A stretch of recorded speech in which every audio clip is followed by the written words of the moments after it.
Guys of a Certain Age is brought to you by no one. Absolutely no one. Except these dudes walking down memory lane. Now let's head to the studio to see what they misremember next. Ho, ho, ho, and a bottle of rum. Wait, wrong holiday. That would be more Halloween-esque. Ho, ho, ho, and coal in your stocking. It's Guys of a Certain Age. Robbie Koblenz in studio. Not alongside anybody, but somebody's called in. Art Shirley. Hey, there you go, Art. Good job. Okay, good deal. We don't know. And I guess you could have rum in your eggnog. I'm not a big alcohol and eggnog person, but since we're in that limbo between, as we record, Christmas and New Year's, we don't know what day it is. Well, you could, that's about sometimes the only way you could make eggnog palatable to finish it off. At what point for you is eggnog too much eggnog? It comes in that small, is it a pint size carton that you get it in? Yeah. Half pint. Yeah. Or it's 2 pints or half a quart. Yeah, half a quart is what it is. Okay. So I can just about get finished with that drinking with other people before I'm going, okay, I've had enough eggnog. Really, it's about 2 glasses this season. I like eggnog, but boy, it just, a little goes a long way. Yeah, that's about it with me. About 2, maybe 3 glasses, and Bonnie got a half gallon. So I'm not. Wow, that's a lot of eggnog. It's a lot of eggnog. We may have some Fireball whiskey somewhere, may or may not. That does actually is a really good compliment with that. So yeah. So, but and we always have it. We have a Christmas Eve get together. I think I've mentioned this before, and that's kind of one of the things that we have is eggnog that is made with vanilla ice cream and then eggnog poured in it, which really kind of ups the whole, sickeningly sweet taste of everything. Yeah. And even make it thicker, but it's good. But again, that goes 1 cup of that's plenty. Yeah. Wow. All right. Now that my blood sugar's high, just listening to you, let's jump into some Geeks of the Week. Who wants to go first? Hey, I'll go first, as Jay's not here and usually goes first. I was watching CBS Sunday morning, and man, I mean, there have just been just a lot. When we mentioned a lot of them, celebrities who have passed away, and we did you may have mentioned this already. I don't know. I think you were going to do some kind of little. Weren't you going to do some kind of thing that explained why we don't have a show episode or something? Yeah, I probably should. And let me just say, we had a great episode, the 3 of us, our homage to Rob Reiner. And it is the first time we've had a technical issue where the SD card that we record on has failed. So, yeah. So, anyway. Yeah. There's been a lot of tributes to Rob Reiner. Ours was added to it and heartfelt. We thought he was a great director and just really enjoyed his body of work. But unfortunately, that's gone. But like I said, there are plenty of tributes to Rob and Michelle Reiner, and then this host of other celebrities that have passed away. Many of whom we mentioned, along the weeks. And I'll close out 2025 mentioning one last celebrity that has passed away, and that's Bridget Bardot. And Bridget Bardot is one of those names that I've heard all my life, and I can't remember a single movie that I've ever seen of hers. Good, not just me, Yeah, okay. No, I mean just and God Created Woman. I think is the first one. It's a Roger Vadim film. She was married to Roger Vadim.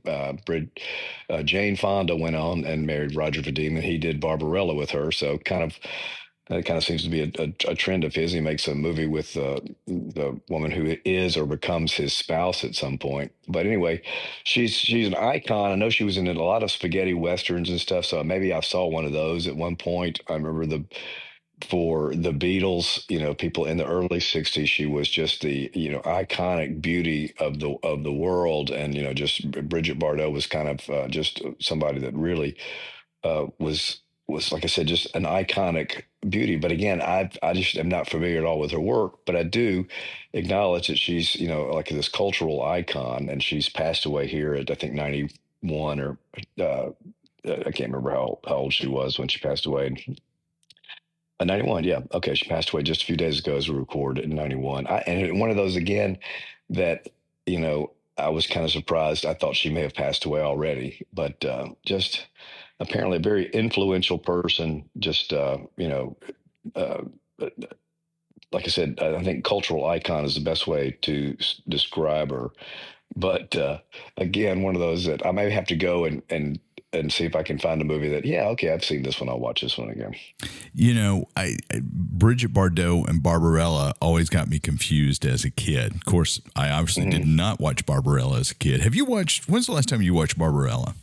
It's been years ago, and it's one of those things that I want to be a better movie. I know it's got this cult status or whatever, but I keep thinking this could have been. It seems like something that uh, that almost like a Flash Gordon, granted with certainly much more risque overtones, but you think, oh, this has been pretty good, and it's just not. It's not. No, I've struggled to get through it several times, and it's just like, no. That's kind of the same with me. I don't know that I've ever sat down and watched it from beginning to end all the way through. Yeah. Just not. Again, it's one of those that I think, oh, this should be good. And I know they've talked about remaking it over the years and trying to do something. It's based on a French, comic strip or cartoon or comic book rather, and cartoon or something. But again, I just some of those hit with me and some of those miss. Yeah, that was a miss for me. Was Barbarella? Was that by Mobius? That wasn't by Mobius. That predates Mobius. I'm not sure who did that. I can't remember the artist's name. It was not Mobius, but yeah. Yeah. And Mobius is one of my favorites. I think his Fifth Element to me is very Mobius inspired, and I always liked that a lot. Yeah. Well, along those lines, my geek of the week, and I don't think we've talked about this yet, but Neuromancer is being made for Apple TV Plus, or excuse me, wow. Apple TV. So no plus anymore. Yeah, no plus. It's a -1, I guess. They are in production right now. So did you ever read Neuromancer? No, I know what you're talking about. Now, we've talked about the book before. This is okay. So Neuromancer, who wrote it? William Gibson. Okay.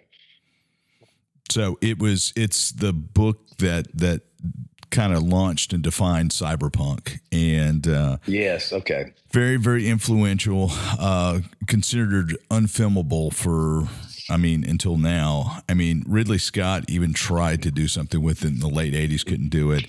And so it's being taken to Apple TV Plus, and they're in production now. So there's no release date. You've got to think maybe late 26. I would think a fall 26 airing date for it, or streaming date, I should say. But finally, someone's going to try to make a version of it on some screen somewhere. It reminds me a little bit of Foundation on Apple TV, because we've talked about that before. Foundation at its core is a series of books about really doing nothing, and it was considered unfilmable. And I've really enjoyed their adaptation. Once I got past this is not really Asimov's Foundation. It's loosely based upon. Once I got through that, I was in much better shape. So, that's what I need to do. We still have not re-upped Apple yet, and we probably will do that first of the year. I may go through and look and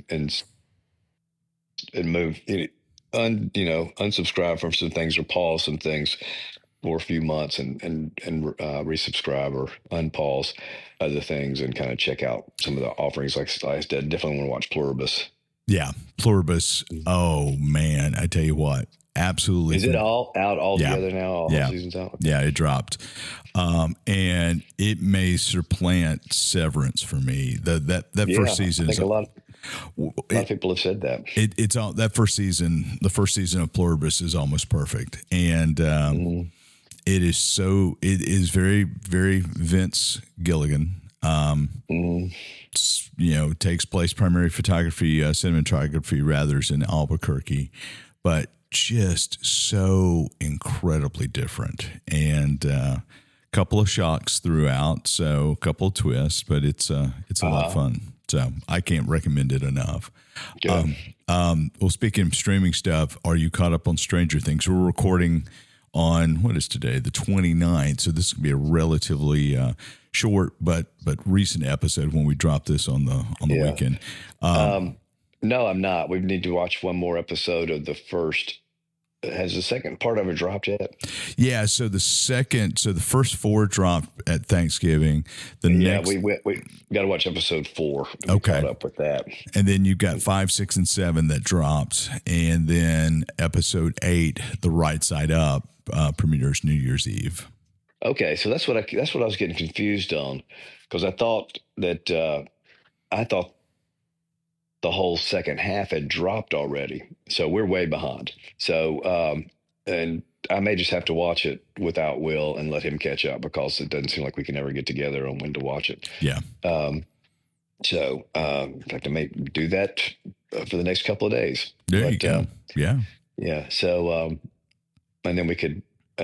Maybe we could do a wrap of it, because you said the final episode 8, drops New Year's Eve. That's correct. Yeah. Okay. Yeah. That'd be good. So the boys and I were talking. Is Netflix, is Stranger Things the premiere series on Netflix? Is that the marquee for them, you would say? I think so. Yeah.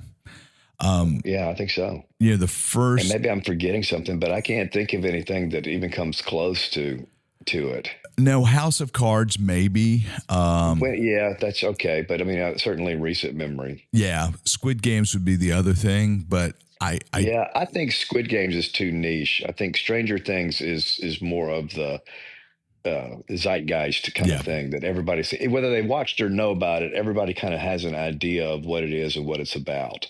Yeah. I want to go back and watch season 1 and 2 again.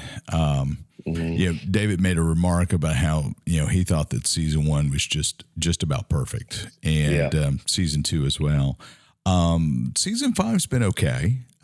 There's a lot of backlash. You'll jump into some stuff. The folks are claiming that it's, they're retconning a few things, and not really. To me, as a sci-fi fan, it matches fairly well. But it's the thing that blows my mind is the production budget on that show has just gotten bigger and bigger and bigger. Oh yeah. You've got some set pieces in the second half of the season where, I mean, it's all live action, and you've got, 60, 70 people on camera firing guns and throwing things. And it looks like an Avengers movie. Yeah, it does. It absolutely does. So, but anyway, a little Stranger Things trivia. So, Millie Bobby Brown is married now. Yes, to Bon Jovi's son. So her legal name is Millie Bonnie Bon Jovi. Yeah, I saw that. So, yeah. So she's not Millie Bobby. That's her stage name. She never was. Yeah. Okay, gotcha. Yeah. Okay. Her real name is Millie Bonnie Bon Jovi. Okay. So I guess she's living on a prayer and the upside down. That's pretty good. Anyway, all right, we're going to take a break now. We're going to do a quick second segment. We're going to talk about what Santa did or did not bring up next. And we're back with an abbreviated emergency episode of Guys of a Certain Age. We're going to talk Santa, Christmas, all those things. Arts, what's some of the loot that you ended up with? Well, I will say I ended up with 2 Lego sets, 2 Millennium Falcon Lego sets. One, a very simple one from our partner who's not here. And then Drew gave me a more complex one that he said Will's probably going to have to help me with. So we'll see that. Nice. And then I got a lightsaber pizza cutter, which we broke out yesterday. So that was fun. Also, the kind of the big big Santa gift I got was a new pizza oven. The pizza oven the ceramic pizza oven I've had for years is starting to crack. So I thought, well, I need something new. And I went ahead and got an Uni Karu Pro 2, which is nice. I'm still kind of figuring it out, but it's kind of fun. Go ahead. What's the difference between it and your original oven? Is it larger? What advantages do you have with the Pro 2? The chief advantage is making the fire. With the other one, it was more like, it looked like a big chimney, kind of the size of a big green egg. It had a very heavy ceramic lid that you had to remove. And then you remove the pizza stone, and then you built the fire in the belly of if you're thinking about the big green egg, the bottom 2/3 of a big green egg kind of thing. You had a small opening that you could feed wood into if you needed to, but all the heat is coming from the bottom of the stone. I would have it set so I could get some fire lapping up on the side, so I could get some side burn on that. Uh, but it was pretty much a pretty big ordeal to create a fire, load a fire. It kind of was a an obstacle big enough to where it put me off making pizzas sometimes. This one um, you've got a firebox in the back. You pull the when you're ready to go, you pull the firebox tray out, load it up. In my case, I loaded up with lump charcoal and wood pieces. The lump charcoal, they say, is better to kind of give you a more controlled fire. And then, of course, the wood's what you want for the smoky flavor and the wood flavor and all that. So you put that in there. But you've got a hatch on the back that you can continually load little pieces of wood in, so you can keep your temperature up that way. Also, it's because of the design of the box, it gets up to 800 degrees pretty quickly, and you can keep it going pretty fast. It has a rolling fire. It's got a fire in the back, and that fire will usually roll over the top of the pizza as well. And so that's truer to the way that a traditional pizza oven, brick oven, or wood fired oven heats. It's usually a side directed flame that heats the stone, and then you turn it. You're constantly turning your pizza to keep it from burning on one side. So it's kind of the fun of it. But it's so much faster that sometimes I'll wait too late to turn, and you get kind of a black side on it. But it's not too bad. Works pretty well. So do you have the Cairo Pro? Yeah. So Cairo Pro 2. So it's also a combination. It's up to a 16-inch pizza, which typically mine are about 12. But I wanted something that had some room so I could move it side to side, to kind of because the pizza stone will lose heat as the pizza sits on it. So I generally cook about 4 pizzas on it at a time. And it can be anywhere from 3 minutes to a minute and a half, depending on how hot things are. Wow, boy, yeah. I'm a little envious of your oven here, man. Yeah, I don't know. We've talked about having y'all out, but if you can bypass some of the rotten wood on the deck that I'm going to replace in retirement, we'll have y'all out and do this and check this thing out. My dough, I've been experimenting with my dough and trying to hydrate it more, and I had a little too hydrated this past time, so a little too sticky. I have the perfect dough recipe. I use what is it? Lazy Magnolia Southern Pecan beer as a base, and then brown sugar, and then I use diastatic malt powder as well, and then I'll use half bread flour and half 00 pizza flour, and let it do a cold rise overnight in the fridge, and it's amazing. Yeah, the cold rise in the fridge, and you can do it up to 72 hours. I think I did this last one 48 hours, but that makes a big difference. Yeah, that really makes a big. I was doing it where I would make the dough and do a couple of quick rises and cook it the same day, and that wasn't bad.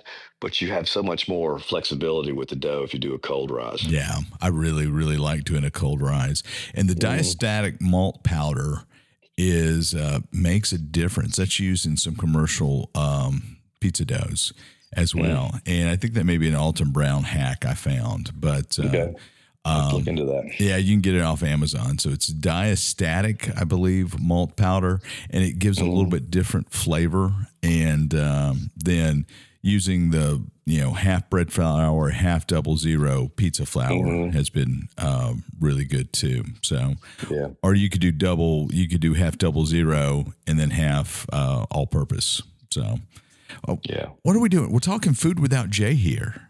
I know, it's unusual. Did we not just violate one of the prime directives of the show? I think y'all have talked about comics without me there before, so it's probably okay. Yeah, probably okay. The other gift Becky and I gave each other was a trip to the initial playoff game at Ole Miss, and that was fun. We had a great time doing that kind of thing, but we'll not be going to New Orleans. I know a lot of folks are going to New Orleans for that, but I'm just like, wow, that would be kind of I'm sure it'd be a great time, but I'm definitely too much a guy of a certain age to go to New Orleans for New Year's Eve. It would So be anyway, a expensive time as well, I'm sure. but So, y'all are going to Charlotte, right? yeah, we are. Yes. Gosh, it would be very expensive, and it would be very expensive. So that'd be cool. When are y'all leaving for that? We're going to leave actually New Year's Eve morning, and then we're going to meet some friends. We're actually going to meet a variety of friends in Charlotte. So, of course, the boys are working the bowl game, and that was part of the reason for us to go. And, that's always fun to hang out. But we've got some friends who are in southeastern North Carolina who could come up for the day, and then some other friends from Greenville, South Carolina they're gonna come over. So, and then she used to be Laura Dixon, who was creative director here for a while. She and her husband and child live in Charlotte, so wanted to catch up with her. Okay, yeah, I remember Laura. Yeah. Laura said hello. Yeah, I will. I mean, we all had a lot of fun with the jib back in the day. So Got the jib. Gotta have more jib. You gotta have more jib. Speaking of which, what was your Christmas gift? So I got a couple cool things. Number one, probably for my health, I got new running shoes and pickleball shoes. And my shoes had I usually swap out running shoes every 10 to 12 months, and I haven't swapped out in a while. And man, I'm an Asics guy. Asics Gel Nimbus, I think 26 is what I'm on now, and they're great. And then Bonnie wanted to get me some pickleball shoes. David got me some accoutrements for my pickleball gear, so some wraps and some edging for the paddle. Mark got me this cool little Crosley Bluetooth speaker that fits in with the home edit bay a lot. It's got a real, it sounds great, battery powered. And then I got a battery powered 6-inch hand chainsaw, and you think, what in the world? It is literally a hand chainsaw that works off my DeWalt batteries. And when I'm out on the tractor bush hogging or what have you out at the cabin, I'll come to some bushes, trees, whatever, that have just got enough little branches over that are a pain in the butt. This little chainsaw is perfect to take down a 3-4 inch little branch overward. So can't wait to go out and use it. Actually, I may try to do some of that this afternoon. So yeah, probably just the perfect size for that. Then. Yeah. That's cool. Yeah, that was fun.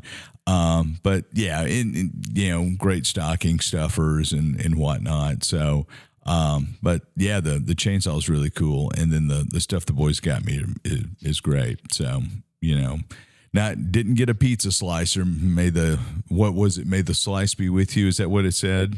The slice is strong in this one. The slice is strong in this one. So, but yeah. So a lot of fun. Good deal. And that's good. Ate too much as usual. Mark, me too. Mark made, we got prime rib, and we got some rib roast, and we did prime rib for Christmas Day, and it was excellent. That's great. That sounds really good. Yeah, it was quite good. So we'll have to do a debrief with Mr. J next week and find out all the things, all the alcohol related things he might or might not have gotten for Christmas. Yeah, no kidding. I'm just kind of stepping out on a limb there, so you never know. Yeah. So, all right, I'll let you do that. Yeah, I'll do that. Even though I do live closest to Mrs. Reed, I live closer to Mrs. Reed than you or he does. So really, okay. Oh yeah. Jay's at the south end of town. Mrs. Reed's not even a mile from my house. I didn't know that. Yeah, Mrs. Reed's not even a half mile from where I'm sitting right now. So okay. Yeah, you guys can be flippant, but she's a little too close for comfort sometimes if she's mad at me. So, but anyway, all right, that's going to do us this time around. We'll see you next week.